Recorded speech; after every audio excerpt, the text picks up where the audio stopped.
Hello students, welcome back to online classes, and we were discussing about the electrochemistry, and in this chapter today we will discuss about the electronic and ionic conductance. As you know that electronic conductance is due to the free electrons. Electronic conductance किसकी वजह से होती है? Because of free electrons. But ionic conduction, जैसे कि नाम में लिखा है ionic conductance is seen because of the free ions. किसकी वजह से होती है ionic conductance? Because of ions. तो फर्स्ट हम इनकी डिफरेंस की जब भी बात करते हैं, then we can say that electronic conductance is due to the presence of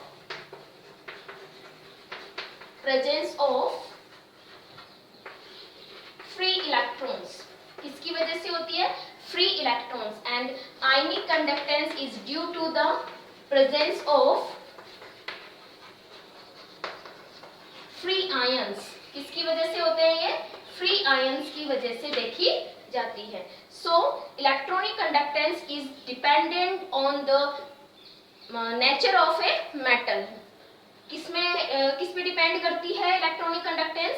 metal की नेचर पे. बिकॉज ये जो होती है इसको हम मेटेलिक कंडक्टेंस भी बोलते हैं. ठीक है, तो हम इसको और क्या बोल सकते हैं कि इलेक्ट्रॉनिक कंडक्टेंस जो होती है depends on the nature of metal की नेचर पे डिपेंड करती है. But we can see the ions in a solution. हम आयंस कहाँ देखते हैं? सॉल्यूशन में देखते हैं. सो ionic conductance is dependent on the nature of an electrolyte. ionic conductance किस पे डिपेंड करते हैं? nature of electrolyte. It depends on the nature of an electrolyte. कि हमने सॉल्यूशन में जो इलेक्ट्रोलाइट बनाया है हमने वो कौन सा है. ठीक है, फिर हम यहाँ पर बात करते हैं टेम्परेचर का इफेक्ट ऑफ टेम्परेचर. तो जब भी हम टेम्परेचर इंक्रीज करते हैं तो किसी भी वायर का रेसिस्टेंस क्या हो जाता है? बढ़ जाता है. ठीक है, टेम्परेचर बढ़ाने पर टेम्परेचर जब हम इंक्रीज करते हैं then we see that resistance जो होता है वायर का इट विल ऑल्सो इंक्रीजेस. ये भी इंक्रीज हो जाता है. And that is why electronic conductance क्या होगी? डिक्रीज हो जाती है. इलेक्ट्रॉनिक कंडक्टेंस क्या हो जाती है? डिक्रीज हो जाती है. Okay, so this is the important point. If we increase the temperature then the electronic conductance will decrease. अगर हम टेम्परेचर बढ़ाते हैं तो इलेक्ट्रॉनिक कंडक्टेंस डिक्रीज हो जाता है. क्यों हो जाती है? बिकॉज रेसिस्टेंस क्या होगा? बढ़ जाएगा. लेकिन अगर हम आयंस की बात करें, आयनिक कंडक्टेंस की बात करें, तो हम देखते हैं कि आयनिक कंडक्टेंस टेम्परेचर के साथ में बढ़ती है. अगर हम टेम्परेचर इंक्रीज करते हैं तो आयनिक कंडक्टेंस क्या होती है? इंक्रीज हो जाती है. आयनिक कंडक्टेंस क्या हो जाती है? इंक्रीज हो जाती है. और ऐसा क्यों होगा? देखिए, आपको पता है कि फ्री आयंस की वजह से आयनिक कंडक्टेंस देखने को मिलती है. तो नंबर ऑफ आयंस अगर बढ़ जाएंगे तो आयनिक कंडक्टेंस भी बढ़ेगी. ओके, आयनिक कंडक्टेंस आयंस की नंबर ऑफ आयंस कैसे इंक्रीज होंगे? जब हम टेम्परेचर बढ़ा देंगे. अगर हम टेम्परेचर इंक्रीज कर देते हैं तो इलेक्ट्रोलाइट जो हमने लिया है उसमें डिसोसिएशन ज्यादा हो जाएगा. इलेक्ट्रोलाइट जो अगर हमने वीक इलेक्ट्रोलाइट लिया है मान लीजिए, तो अगर हम उसका टेम्परेचर इंक्रीज करते हैं तो डिसोसिएशन बढ़ जाएगा. डिसोसिएशन बढ़ने से नंबर ऑफ आयंस इंक्रीज हो जाएंगे और नंबर ऑफ आयंस इंक्रीज हो जाएंगे तो आयनिक कंडक्टेंस भी इंक्रीज हो जाएगी. उसके बाद में देखिए, अगर हम आयनिक कंडक्टेंस में ही कंटिन्यू करते हैं तो आयनिक कंडक्टेंस जो होगी वो मोबिलिटी जो आयंस की होती है उस पर भी डिपेंड करती है. If the mobility of an ion increase, अगर किसी आयन की मोबिलिटी यानी कि उसका मूवमेंट जितना ज्यादा होगा उतना ही ज्यादा उसका आयनिक कंडक्टेंस होगा. So we can say that mobility of an ion, mobility of ion अगर ये इंक्रीज होती है देन आयनिक कंडक्टेंस भी क्या होगी? इंक्रीज हो जाएगी. So we can say that mobility of ion is directly proportional to its ionic conductance. ठीक है, देखिए आपको कि जब भी फ्री आयंस होते हैं तो वो कैथोड एनोड अपोजिट इलेक्ट्रोड्स की तरफ मूव करते हैं, तो इसी की वजह से क्या होगा, जो कंडक्टिविटी होगी वो देखने को मिलती है। ठीक है, तो अगर आयंस की मोबिलिटी यानी मूवमेंट जितना ज्यादा फास्ट होगा उतना ही तेजी से वो अपने अपोजिट इलेक्ट्रोड्स पे पहुंचेंगे और उतनी ही तेजी से करंट फ्लो होगी।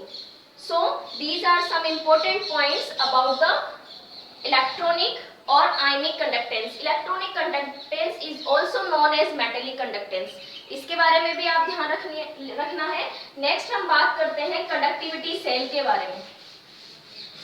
देखिए, कंडक्टिविटी सेल जो होता है एक स्पेशल तरीके का सेल होगा जिसके जो सेल कांस्टेंट होता है वो हमें नॉन होता है। कंडक्टिविटी सेल, कंडक्टिविटी सेल का डायग्राम अगर हम बनाते हैं या अगर हम सेल बनाते हैं तो इसमें हमें क्या लेना है, इलेक्ट्रोलाइट लेना है और इसमें प्लेटिनम के 2 इलेक्ट्रोड हमें डिप करने हैं। क्या करने हैं, प्लेटिनम के 2 इलेक्ट्रोड जो प्लेटिनम ब्लैक से कोटेड होते हैं। ठीक है, ये मैंने इसमें प्लेटिनम के 2 इलेक्ट्रोड जो है वो पुट कर दिए हैं। इस तरीके से बनाया जाता है, या इसका एक डायग्राम इस तरीके से भी बनाया हुआ होता है जिसमें एक ग्लास ट्यूब ले लेते हैं और उसमें वही प्लेटिनम के 2 इलेक्ट्रोड्स को हमें पुट करना है और अब की बार हमें इलेक्ट्रोलाइट इसमें भरना है। ठीक है, तो इस तरीके से कंडक्टिविटी सेल बनाया जाता है। कंडक्टिविटी सेल को हम यूज में लेते हैं किसी भी जो रेसिस्टेंस होता है उसको कैलकुलेट करने के लिए, और इसके लिए हमें क्या बनाना होता है, व्हीट स्टोन ब्रिज बनाना होता है। ठीक है, तो रेसिस्टेंस हम कैसे कैलकुलेट कर सकते हैं, देखिए, calculation for calculating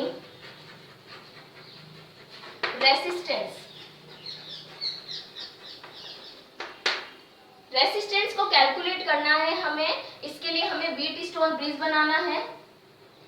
wheat stone bridge में हमें 4 जो रेसिस्टेंस होते हैं उन्हें हमें इस तरीके से क्या करना होगा, जोड़ना होगा। ठीक है, और बीच में यहाँ पे एक डिटेक्टर लगाया हुआ है जो करंट के फ्लो को डिटेक्ट करेगा, और इस तरीके से हमें सर्किट कंप्लीट करना है। अब यहाँ पर जो हमने R1 लगाया है या इसको हम जो भी नाम देते हैं, तो यहाँ पर हमें कंडक्टिविटी सेल लगाना होगा। क्यों, क्योंकि हमें कंडक्टिविटी सेल का सेल कांस्टेंट नॉन होगा। ठीक है, यहाँ पे हमने इसको मान लीजिए R2, इसको मान लिया हमने R3, इसको हमने R1 मान लिया एंड इसको हमने R4 मान लिया। ठीक है, तो हमें इस सेल का R2 पता नहीं है, हमें कंडक्टिविटी कैलकुलेट करना है एंड रेसिस्टेंस कैलकुलेट करना है। दोनों ही चीज कैलकुलेट करनी है, रेसिस्टेंस भी एंड कंडक्टिविटी। ठीक है, दोनों का कैलकुलेशन हम व्हीट स्टोन ब्रिज की हेल्प से कर सकते हैं। हमने यहाँ कंडक्टिविटी सेल को कनेक्ट करा है और जो R3 हमने लिया है, this is the variable resistance जिसको हमें चेंज कर सकते हैं। हम इसको क्या कर सकते हैं, चेंज कर सकते हैं। तो R3 वेरिएबल होगा, R1 एंड R4 फिक्स्ड होंगे। ठीक है, अब देखिए कंडक्टिविटी सेल के लिए यानी R2 हम फाइंड करते हैं, तो हमें इस सर्किट को इस तरीके से कंप्लीट करना होगा कि डिटेक्टर में करंट फ्लो ना हो। हमें इसको कैसे मैनेज करना होगा कि डिटेक्टर में करंट फ्लो ना हो, यहाँ पर हमें किसी तरीके की करंट फ्लो नहीं दिखनी चाहिए। ठीक है, तो इस तरीके से हमें इसको सेट करना है। उसके बाद में हम R2 multiply by R4, then ये इक्वल होगा R1 एंड R3 के मल्टीप्लीकेशन के। So R2 R4 is equal to R1 R3। यहाँ से हमें R2 मिल जाएगा, R2 will be equal to the R1 R3 upon R4। इस तरीके से हम यहाँ से R2 फाइंड कर सकते हैं। और हमें जब R2 मिल जाएगा, क्योंकि हमें R3 नोन है, R4 नोन है एंड R1 भी नोन है। ठीक है, तो इनकी वैल्यूज पुट कर देंगे तो हमें R2 मिल जाएगा जो कि इस कंडक्टिविटी सेल का रेसिस्टेंस होगा। ओके, तो हमने रेसिस्टेंस फाइंड कर लिया, अब हमें कंडक्टिविटी फाइंड करनी है। कंडक्टिविटी फाइंड करने के लिए आपको पता है कि रेसिस्टेंस का फॉर्मूला क्या होता है। अगर हम R2 का फॉर्मूला लिखते हैं, that it will be equal to rho L by A, या हम इसको क्या लिख सकते हैं, एल बाई ए को हम लिख सकते हैं सेल कांस्टेंट जी, ठीक है। एल बाई ए क्या है, cell constant, and 1 upon rho क्या होता है, kappa, that is conductivity. Okay, so यहां से हमें R2 हमें पता है, डेल जी की सॉरी सेल कांस्टेंट हमें पता है, then we can find the value of K, kappa. Kappa की वैल्यू क्या हो जाएगी, kappa will be equal to, यानी कि कंडक्टिविटी जो होगी वो किसके इक्वल होगी, कापा को हम इधर ले आए, R2 इधर चला जाएगा, then cell constant upon R2। तो इस तरीके से हम कंडक्टिविटी फाइंड कर सकते हैं, ठीक है, एंड रेसिस्टेंट फाइंड कर सकते हैं by using a conductivity cell. Okay, and resistance and conductivity दोनों को हम व्हीटस्टोन ब्रिज बनाकर कैलकुलेट कर सकते हैं। नेक्स्ट हम बात करेंगे नेक्स्ट वीडियो में। Thank you.